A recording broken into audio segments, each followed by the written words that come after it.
નાપાસ થયા પછી પણ હિંમત ના હારી કૌશિકે પિરોજપુરના યુવાને બનાવ્યું હવામાં ઉડતું વિમાન। ખેતરની બોરની ઓરડીમાં શરૂ કર્યો હતો પ્રયોગ। યુટ્યુબ પરથી મેળવી ટેકનોલોજીની માહિતી ચારેકોર અત્યારે ચર્ચાઓ થઈ રહી છે। એન્જિનિયરિંગ જેવું એનું મગજ છે, 10મું ફેલ થયું છે। જે નાની નાની વસ્તુઓ સ્પેર પાર્ટ લાવીને અલગ અલગ વસ્તુ બનાવે છે, એનું ધ્યાન બસ કંઈક ને કંઈક શોધ કરવામાં હોય છે।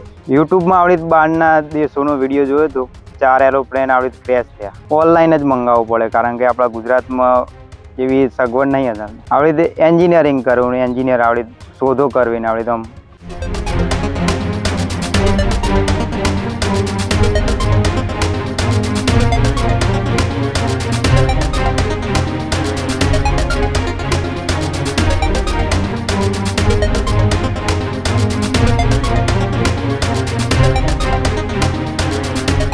મહેસાણામાં મેળા ટોળાનો જડબાતોડ જવાબ।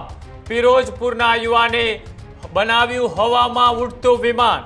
જી હા, કે હવે ટેકનોલોજીના યુગમાં યુવાઓ અલગ અલગ શોધ કરી રહ્યા છે, ત્યારે કડી તાલુકાના પિરોજપુર ગામના કૌશિક ઠાકોરે કરી અનોખી સિદ્ધિ। ધોરણ 10માં નાપાસ થયા બાદ લોકોના ટોણા બન્યા પ્રેરણા। થર્મોકોલ અને ડ્રોન મોટરથી તૈયાર કર્યું સ્વદેશી વિમાન।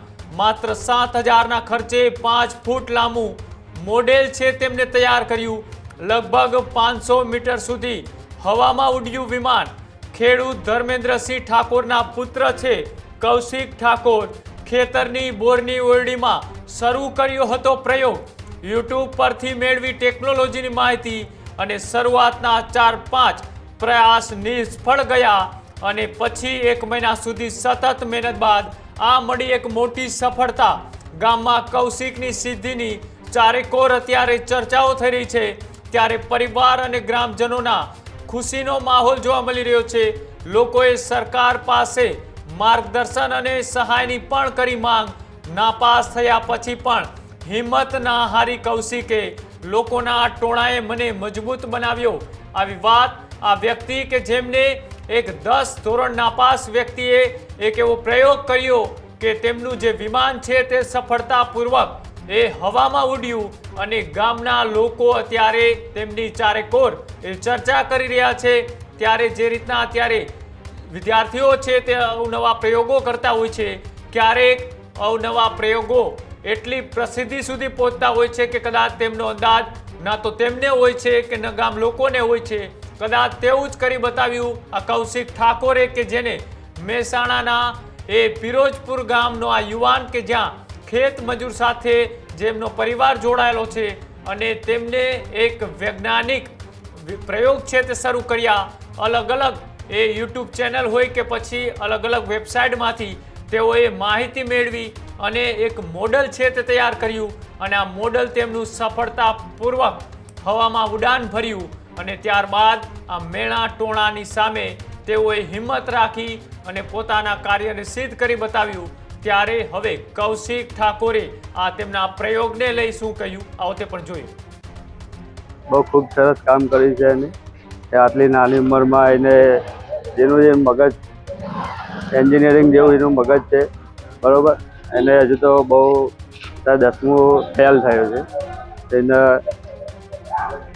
કેટલા સમયથી આ કોશિશ કરતો હતો, કેટલા સમયથી આવું ટ્રાય કરતો હતો, અને કેટલા સમય બાદ એને સફળતા મળી? લગભગ 4-5 વર્ષથી યારે એનું અલગ એનો સ્પેશિયલ રૂમ બનાવે છે।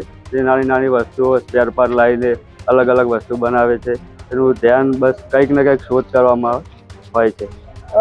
એનું એવું કહેવું હતું કે હું 10માં નપાસ, ધોરણ 10માં નપાસ થયા બાદ લોકો મને મેળા મારે કંઈ નહીં કરી શકે, એનાથી પ્રેરણા લઈને આવું કરીશ। લોકોને શું કહેવા માગશો? આ એક મગજથી આ લોકો ગામની દ્રષ્ટિએ ગામના છોકરાઓ એને એ એકલા પણ જતો હતો એનો, બરાબર।